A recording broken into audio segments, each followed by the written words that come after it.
I need to preface this video a little bit, so I'm going to read that part out first. Rereading this, I find it very Freudian. This wasn't intentional, and while I don't know Freud very well, I would like to emphasize that I do not believe the Oedipal complex is an innate thing to children. It is given to them via their enculturation by their parents. I also do not believe that there is any possible system for child rearing which is better than the nuclear family. Every adult-child relation results in these issues for the reasons I outline, and more primitive variants of enculturation often end up doing more harm to the children, although this may be due to the stupidity of the people who comprise these primitive societies now and historically. So, yeah, I think it's really important to I'm not certain if that is the Freudian belief, but I do see people like Deleuze, I guess, or whoever, suggesting that there are better alternatives in the nuclear family for enculturation, and I really just do not believe that at all. For this reason, I do not consider primitivism an escape from the negative effects of enculturation. Likely, death is the only escape. All familial relations form a strong component in the civil society because of their heavy scrutiny by the law and sexual mores, and because they function as a mechanism for the spread of enculturation, and the dominant culture in particular benefits from this. So yes, there's essentially a family is like an institution, and it's a part of society and governed by society. Its origin is society, because if there was no society, or if society was you could have a society where a nuclear family is not the default, so it is a product of society, but any kind of adult-child relation is the product of a society. I mean, it's just inevitable, right? For this means that familial relations are inseparable from ideology and politics. It sort of follows, right? That goes without saying. All parent-child intersexual relations, i.e. father-daughter and mother-son, are inherently sexual because child rearing always intends to create the ideal specimen according to particular values. This includes the ideal romantic/sexual partner. As such, sexual desire is inseparable from these relations. And I think in practice you tend to see this more on the mother-son side of things. Most fathers tend to become terrified of their daughters by the age of sexual maturity, or once they enter puberty, and so these relationships tend to weaken, and the father will try to keep the daughter at arm's length, but the mother-son thing is just unquestioning, always portrayed as being the strongest bond in life.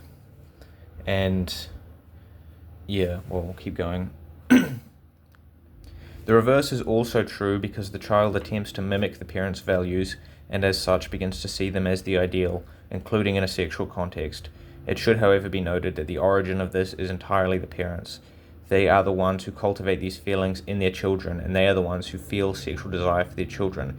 It is not inherent to the child. Yeah, I just want to I wanted to avoid pathologizing children, because it is this these inherently pathological desires, and it's these desires which are cultivated in the child so they can be punished for the purpose of punishment.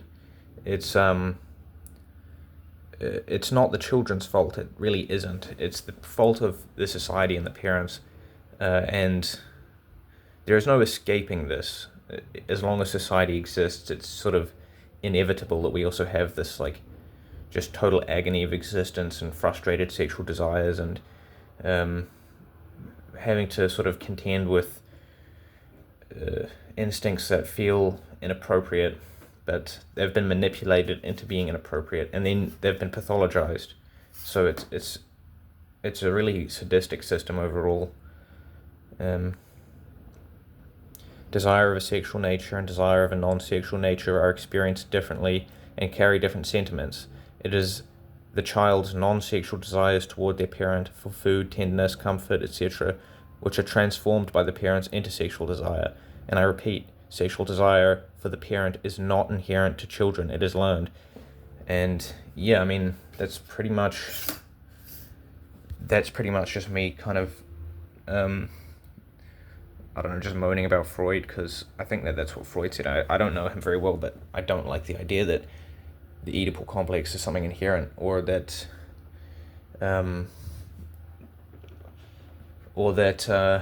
it's natural to the child. It's imposed totally. This is what is meant by a mother's love. It is a coy term which hides something so perverse and painful that it can never be acknowledged, lest the power of enculturation be diminished. And yes, if people saw what was happening, they would sort of be off-put by it, and the whole project of enculturation and of society would sort of it would start to seem perverse, and people would, I think, move in a more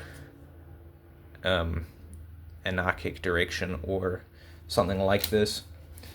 And so functionally the only thing you can really do, well, this is the thing, right? Like, I really hate people who are overly fond towards their parents. There's something sort of sick about that, and I think that essentially your family life, your adolescence and your upbringing, it is like just this festering scar, and yeah, if you like dwell in that and sort of try to apply some like value or nostalgia to it, you're just lionizing like sickness. There's really no, that's all you're doing, and that's why I cannot stand people who like are overly fond of their parents. Like, you essentially have to emotionally detach from them, because there is something very, very sick about families in general. A similar but less pronounced phenomenon can be seen in father-son and mother-daughter relations, albeit less pronounced.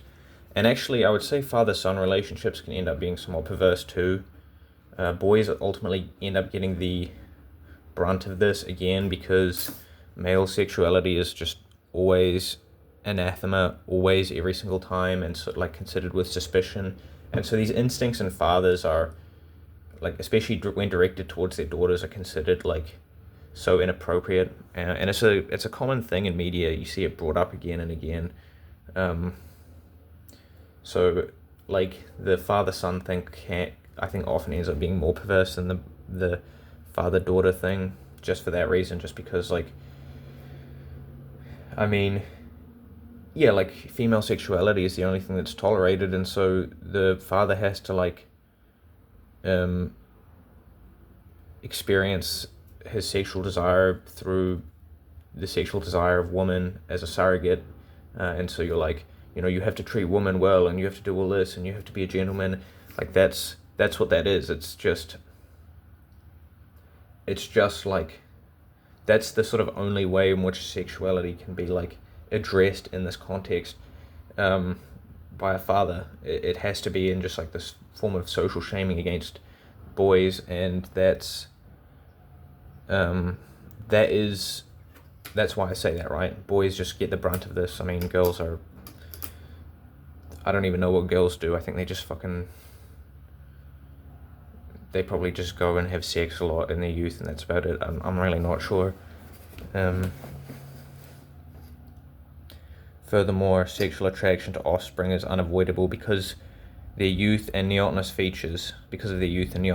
As time goes on and the offspring begins to come of age, they start to develop classically erotic features, and as such, the usual social stigmas regarding behavior which could be interpreted as sexually inappropriate come to mind more, creating internal feelings of guilt and shame. Now, this is not exactly the same thing as a parent, like, having explicit sexual desire for their children, although I'm sure that does happen. This is more like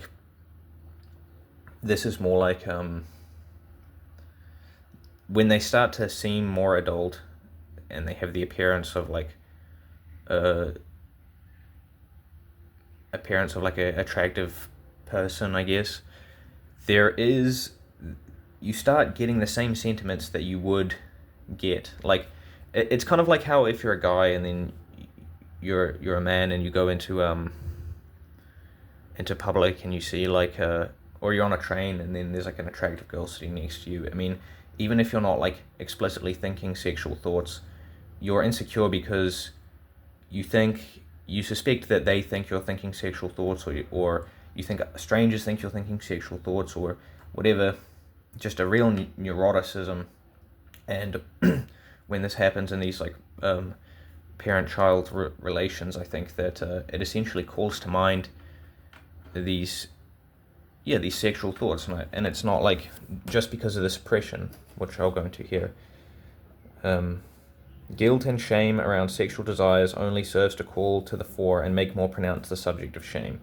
That seems obvious, right? Like if you say, I don't want to think about this, I don't want to think about this, then you start thinking about it and it's in your mind even more. Trying to avoid thinking about something only calls it to mind more. In my experience, but that could just be a neurotic thing. I'm quite neurotic. Sibling relationships have a similar nature. So yeah, I mean, that sort of goes without saying. It's just, if you have like male-female siblings, I mean, even male-male siblings or female-female siblings, there is a degree to which, like, I mean, I don't know, I haven't had like I don't have a brother or anything, but I imagine it would be, there is some sort of like exposure to their sexuality just over the course of like, your adolescence, because you're around them so much. It's going to be prominent, like it's sort of unavoidable. Therefore, sexual suppression and frustration are at the heart of all families, be they nuclear families or otherwise. Any adult relation with a child in the bounds of culture takes on this nature. As such, culture is perverse at its core, and there can be no good culture. And I mean, yes, that's true. There is just a sort of complete perversity, and this is judging culture by its own standards. Culture is the infliction of these perversities onto people, and then it is also the shaming of these things. It is also like making these things anathema. It is not it's just so much of an imposition, but which, well, actually I'll get onto it later.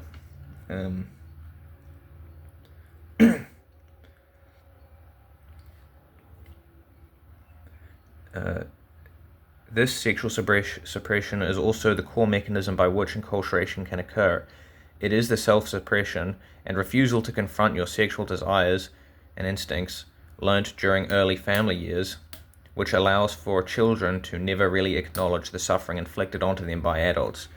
So I mean, it's this kind of like denial of reality, a refusal to admit certain things, living on like the very surface of things. Just everything is about appearance. It's a big pantomime, and that is learned with these sexual frustrations in youth.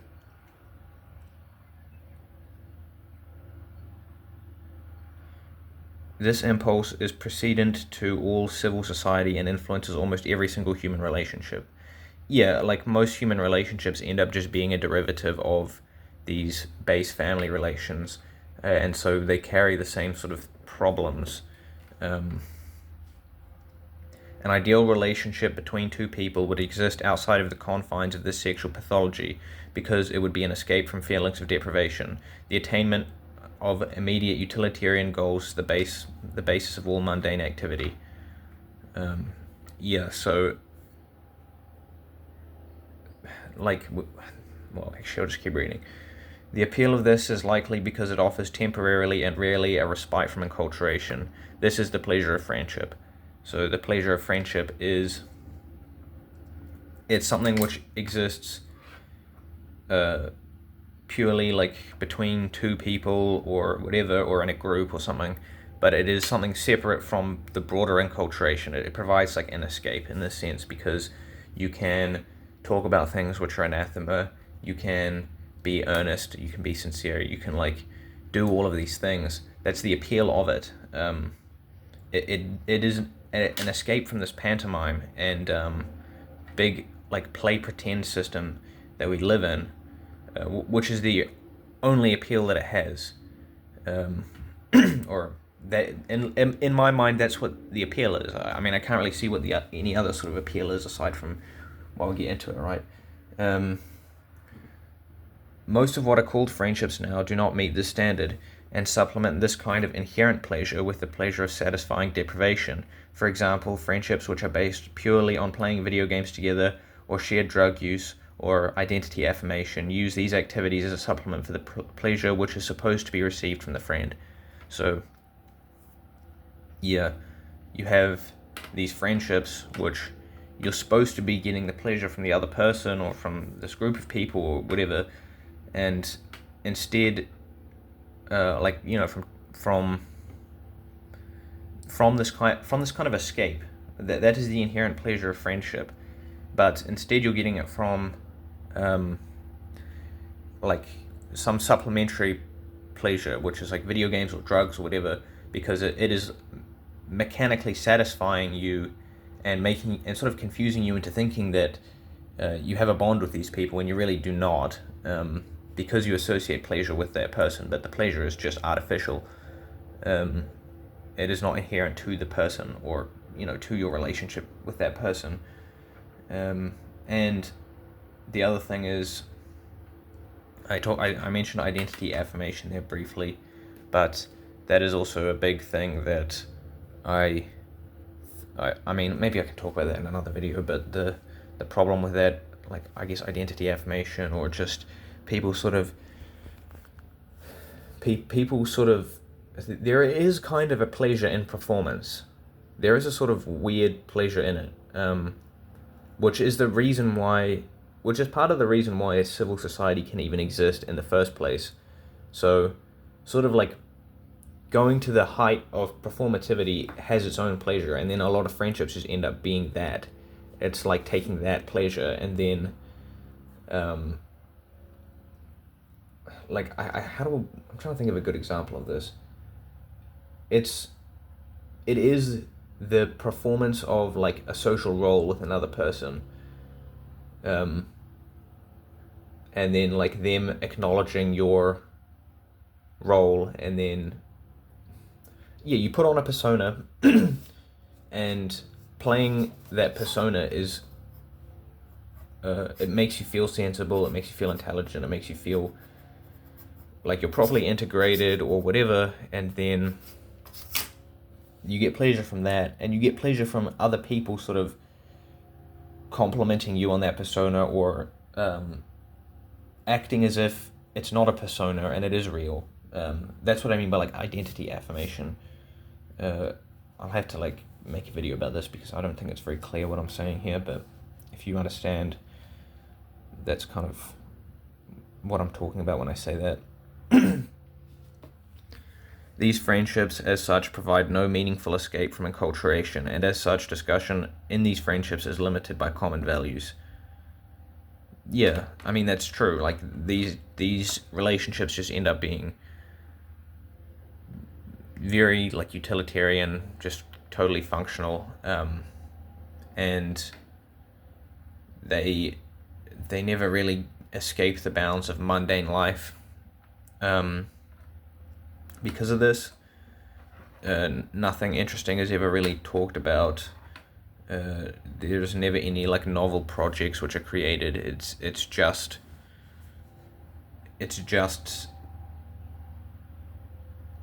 like getting together to satisfy yourself,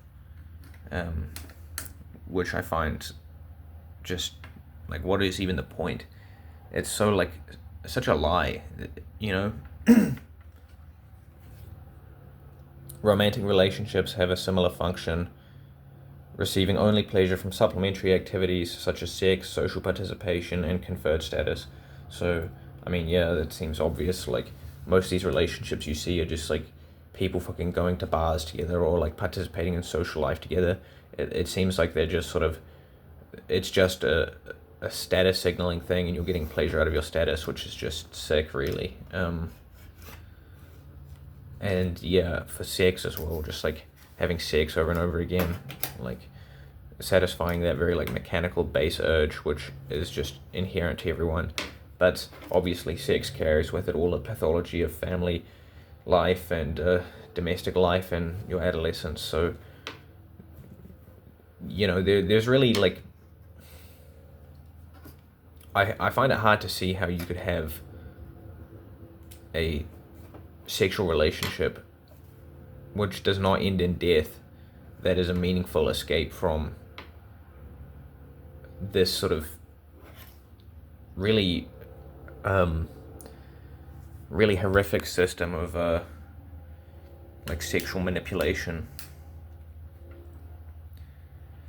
They do not represent any kind of romantic relationships are also completely artificial relationships and are largely controlled by government legislature in the form of marriage.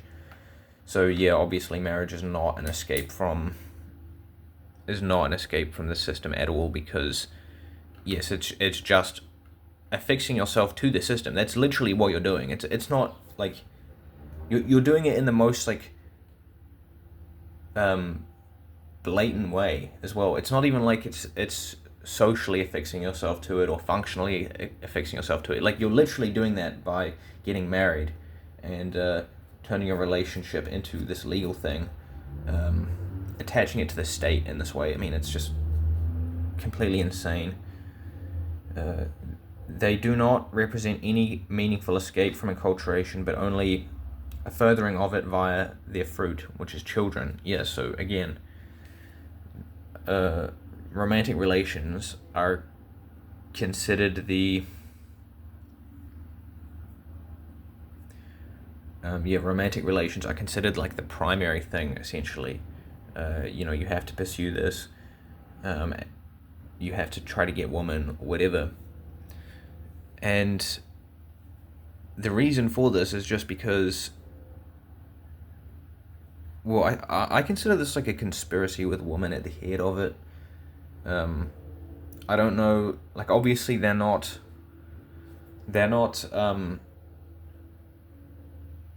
necessarily consciously doing any of this, but it's like they are the ones who are pushing these sort of sexual mores onto people, and like they're manipulating people with desire, but then they're also shaming people for that desire. They create this system, and I mean, it's not like men don't have their role too, but their role is basically just like being a useful idiot, and they are, as soon as they're not a useful idiot, they're just totally discarded.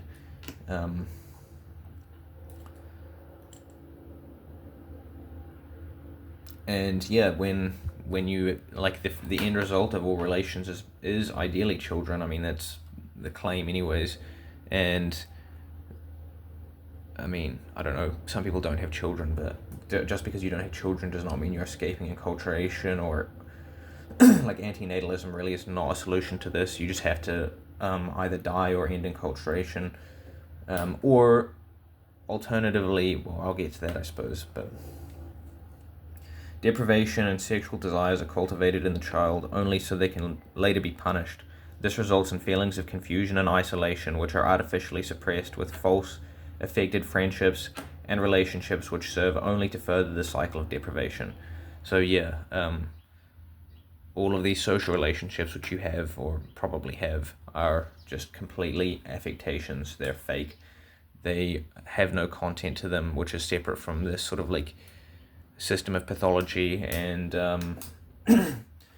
and the thing about that is, like, it just basically means that your entire life, all of your pursuits, everything you value, everything you do is just completely fake. There's nothing personal about it at all. It's just affixed onto you by this very, very sadistic system. And I think that people sort of need to start acknowledging this, like just the scale at which their lives have been utterly decimated by society. And like this specific system, I guess, has done a lot of damage, but there isn't really like any way to escape this fully. It's just necessarily like this, I guess. All cultures like this. There is no solution. And I think that if you feel isolated and confused, that's probably the most honest thing you can experience. This is the only thing that really makes sense, because you are isolated. These people around you, they're not real. It's just an affect, and it's very difficult to actually see the mechanisms of this stuff and how it functions. So I don't know. That is probably the most honest way to live your life, is just in a state of anxiety, confusion, and isolation. And I don't know if that's like, maybe you could choose to live a lie, but it seems like, it's just not really possible for me. Liberalism cannot justify this state of affairs, because in every case, deprivation is the cause of the unhappiness, and the pursuit of happiness can only lead you to the conclusion that an end of deprivation is functionally identical to happiness. This can be achieved best by A, anarchism and limiting enculturation, or B, the extinction of the species, the latter being preferable because it destroys also biological deprivation and the possibility of a return to enculturation. Yeah, and I'm just talking about like from a utilitarian form of morality here, where you say that whatever the greatest happiness for the greatest number is the ideal thing. That would basically mean death, because death is functionally identical to happiness, in as far as you're removing deprivation. And then the other thing would be,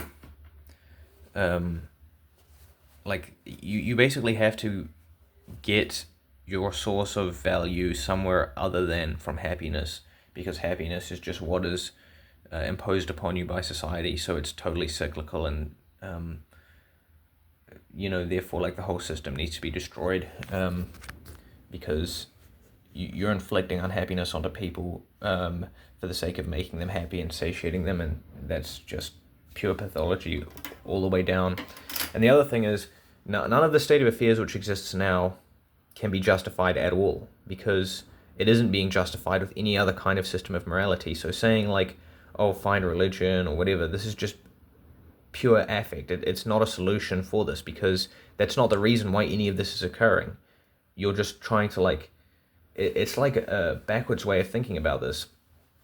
The idea that like attaching religious beliefs onto this system, or any other kind of like moral system onto the system which exists now, is somehow going to fix it, is completely backwards, because the system exists and then the morality exists to justify it. And if you just attach this like new set of morality onto it, what's going to happen? People are going to be aware that it's a lie. It's completely fake. It doesn't actually explain. It's not the real reason why this stuff exists.